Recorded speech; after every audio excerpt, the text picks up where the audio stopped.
एक बार एक गांव में मदन नाम का एक आदमी रहता था। वो हमेशा ही कुछ बड़ा करना चाहता था। एक बार मदन सोया हुआ था, तभी उसे एक सपना आता है। सपने में वो देखता है कि वो एक 5 स्टार होटल का मालिक है और उसके पास खूब सारा पैसा, बंगला, गाड़ी है। अभी वो सपना देख ही रहा था, तभी उसकी नींद खुल जाती है और वो सोचता है, क्या ये सिर्फ एक सपना था? ओह यार। तभी उसके मन में ख्याल आता है कि वो क्यों ना 5 स्टार होटल खोल ले और उससे पैसे कमा कर वो अमीर बन जाए। लेकिन मदन के पास इतने पैसे नहीं थे जिससे कि वो 5 स्टार होटल खोल सके। इस पर वो सोचता है कि वो अपने दोस्तों से पैसे उधार लेकर उससे एक 5 स्टार होटल खोल लेगा और जब उसके पास पैसे हो जाएंगे तो वो दोस्तों के पैसे वापस लौटा देगा। यह सोचकर वो अपने दोस्तों के पास पैसे मांगने जाता है, लेकिन उसके दोस्त उसे पैसा देने के बजाय उस पर हंसने लगते हैं। हे क्या, इसकी शक्ल तो देखो, 5 स्टार होटल खोलने की बात कर रहा है।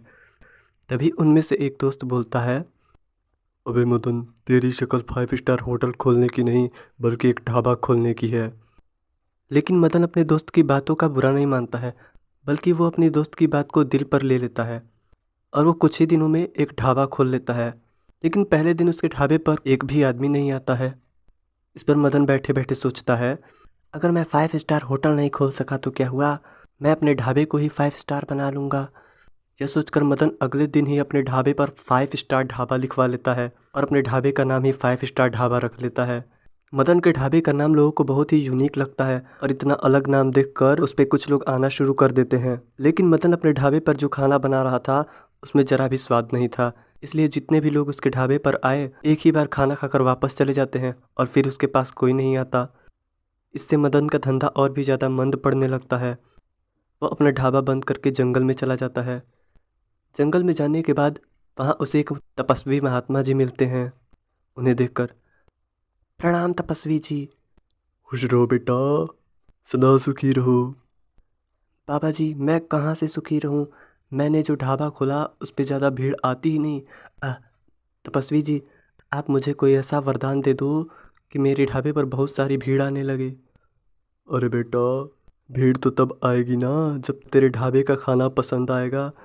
तो ढाबे पर खाना अच्छा बना, फिर देखना भीड़ अपने आप तेरी दुकान पे आने लगेगी। मदन साधु बाबा की बातें समझ जाता है। वो जान जाता है कि तपस्वी बाबा उससे आखिर क्या कहना चाहते हैं।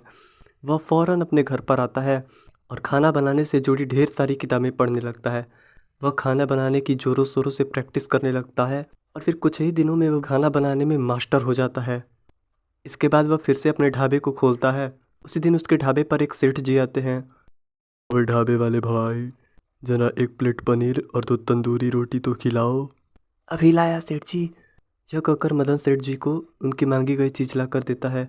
सेठ जी को इस ढाबे पर का खाना बहुत पसंद आता है और वो इस ढाबे के बारे में बहुत सारे लोगों को बताते हैं।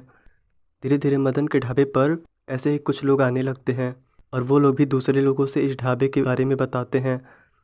ऐसा कर कर के मदन का ढाबा पूरे ज़िले में मशहूर हो जाता है और कुछ टाइम बाद एक ऐसा समय आ जाता है कि मदन के ढाबे पर भीड़ लगने लगती है। इससे मदन खूब सारे पैसे कमाता है और इन सारे पैसों से मदन बंगला, गाड़ी सब खरीद लेता है। तो दोस्तों, इस कहानी से हमें ये शिक्षा मिलती है कि हमें कभी भी मेहनत करने से पीछे नहीं हटना चाहिए और किसी भी काम को हमें छोटा तो बिल्कुल नहीं समझना चाहिए।